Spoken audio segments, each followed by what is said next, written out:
اپنے باپ کے مال کا ذمہ دار ہے اور اس کے ہاتھ تلے جو کچھ ہے اس کا ذمہ دار ہوگا۔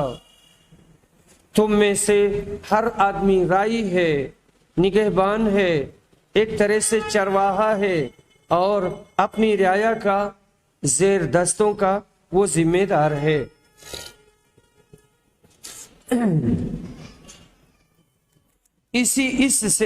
اس حدیث سے دیہات میں جمعہ قائم کرنے پر استدلال کیا جاتا ہے۔